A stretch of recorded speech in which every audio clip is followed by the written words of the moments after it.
Hey everybody, welcome back. Well, today is the first, and this is no April Fool's joke. No, no, no. I want to get in this message today while I can because we got a storm coming and I got to cook some dinner and do the Mr. Mom thing. But you know what? I'm here to teach you guys and tell you guys and share my compassion and passion for you guys and recovery that this road that we travel, it seems daunting at times. It seems like it's uphill all the time, but there's going to be a time in your life or recovery that it's going to be downhill and you're going to be coasting, baby, and you're going to be on easy street. And when that happens, be thankful and grateful because a lot of the times that we aren't on easy street, we think, oh man, it would be so nice to be on easy street.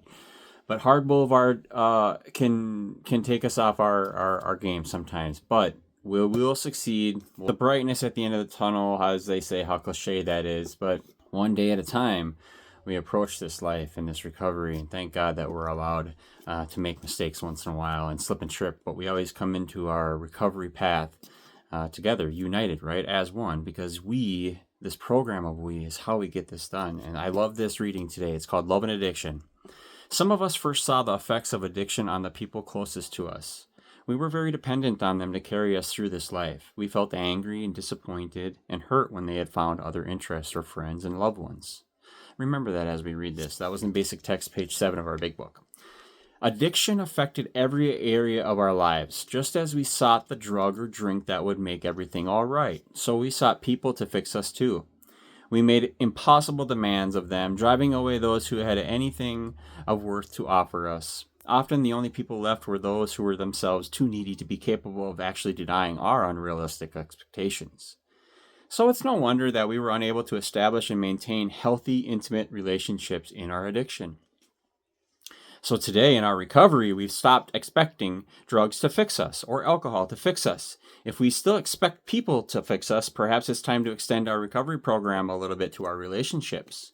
So we begin by admitting we have a problem, that we don't know the first thing about how to have a healthy, intimate relationship or friendship. So we seek out members who have had similar problems, and we find and found relief in those. We talk with them and we listen to what they share about this aspect of their recovery, and so we apply the program to all of our affairs, seeking the same kind of freedom in all of our relationships, and that we find throughout our recovery.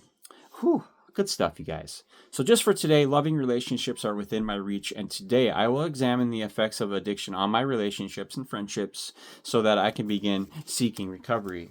And not only recovery, but recovery in our relationships and our friendships. And I want to share 3 books with you guys today before I let you go. The first one is called The Four Agreements, a very, very good read. Not everybody is going to enjoy these books, but just know what I'm getting into and what I've been reading lately.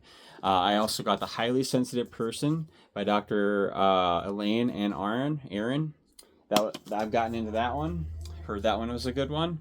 And I've also been digging into Letting Go, The Pathway of Surrender by David R. Hawkins. And that book was given to me to borrow by one of my mentors, Evan.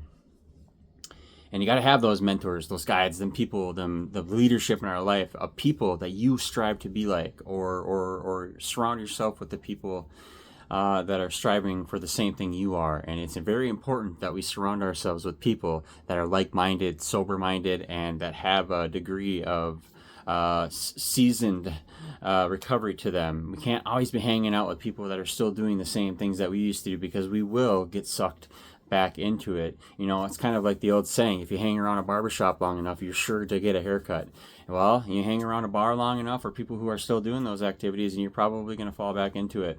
Not all of us are strong enough to defeat those triggers at those times. So we got to stay strong, and we got to do this together. So that's why we unite, and that's why I always talk about we all the way home, right? We do it together. So I love you guys. God bless you. Have a wonderful April Fool's Day. Tomorrow happens to be my 42nd birthday, so I'm excited. But again, it's just another day. I still have to work, still have to do this, but I get to spend time tomorrow night with my family, so I'm excited. So hey, I can't wait to see you tomorrow. I'll give you a little birthday message, but we'll see you then. Okay, bye.